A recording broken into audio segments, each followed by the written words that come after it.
Hello, I'm Anjana Gadgil. Welcome to South Today. A woman's been charged with causing death by dangerous driving following a crash in Dorset in March in which a 9-year-old boy died. Zach Rowe from Andover was a passenger in a car which collided with a van and a cattle transporter near East Woodyates. The driver, who's 38 and from Wiltshire, is due in court in January. An appeal's been made by scientists in Oxford for help to develop fast and accurate screening for dementia. They'll assess blood tests for Alzheimer's and other diseases affecting cognitive function. Nearly 4,000 people with memory problems are being invited to sign up for a 5-year study. Catherine Da Costa reports. Around a third of patients never get a formal diagnosis of dementia, and only 2% have access to specialist brain scans and spinal lumbar punctures, which are the gold standard tests. Do you want to come and take a seat over here? Most patients are diagnosed at memory clinics like this one at the Warneford Hospital in Oxford. Ron Hill from Grove was assessed a few years ago after he began struggling with everyday tasks. I just couldn't count. And there were situations where I've been looking at a clock and I don't know whether it's 11 o'clock or 12 o'clock. It wasn't coming through at all. Can you take me? Scientists hope to revolutionise dementia diagnosis with quick and easy blood tests. Nearly 4,000 people from 28 memory clinics across the UK are being invited to sign up to the 5-year study led by Oxford University. Scientists will assess a variety of blood tests and look at whether they're cost-effective enough to be rolled out on the NHS. So this is a lab where we process blood samples. Professor Vanessa Raymond is leading the study and says with new drugs on the horizon, getting an early diagnosis is more important than ever. We've had the first 2 new drugs in 20 years. They're not available on the NHS yet, but again, there are new drugs coming that will hopefully hit the market very soon. It is becoming increasingly important for people to have an early and accurate diagnosis. Back in Grove, Ron takes each day as it comes and is planning to volunteer in the trial to help others. I've had a wonderful life with a wonderful wife. We've been all over the world and I still live it as helpful as I can.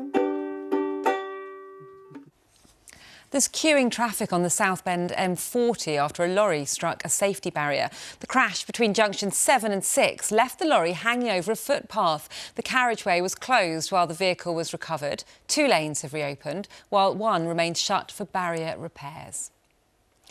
Animals at the Dogs Trust in Newbury won't miss out on treats this Christmas while waiting for new owners. Some get a holiday with foster carers, while staff and volunteers spend time with around 40 others who'll stay at the kennels. Alexis Green has more. It's a lot of fun for the dogs here at Christmas. We do all sorts of activities with them, ranging from opening presents. They all have stockings outside of their kennels, which is really exciting. They're all full by Christmas morning. Last year we had a little bit of a Christmas dinner, so one of our managers came in with some cooked turkey and some vegetables, and we divvied that out between all the dogs and they had a lovely time. Staff and volunteers at the Dogs Trust near Newbury make sure that each year the dogs who haven't found their forever home have a awesome Christmas. Take each dog out for a walk, so I probably take 2 or 3 dogs out, go for a good half an hour each dog. We have 52 dogs at the moment, but there are 15 in foster. I'm Helen, and this is Pop. I'm Keith, and this is Ned. We're foster carers at the Dogs Trust, and we really enjoy our work here. Ned and Pop, I believe, came from a family that had split up and couldn't look after them anymore.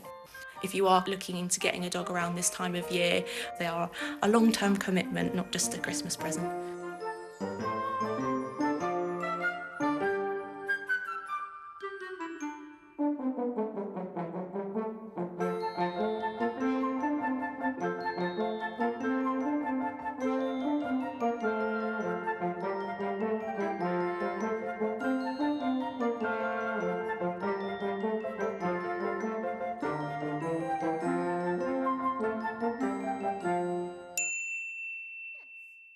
Oh, it's great to see all those dogs having such a good Christmas too. Let's get the weather forecast now with Dan Downs.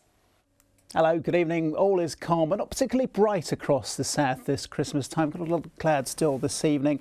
Thick enough perhaps for the odd spot of drizzle, but mainly dry through the night. 1 or 2 breaks allowing some mist patches to form and some low cloud in places too. But it is staying quite mild under that cloud with the light winds. Temperatures not falling much below 8 degrees for most of us. And tomorrow, Christmas Day, starting off still quite cloudy, quite murky in places. You should see a few more breaks in the cloud tomorrow than today. A bit of brightness coming through here and there.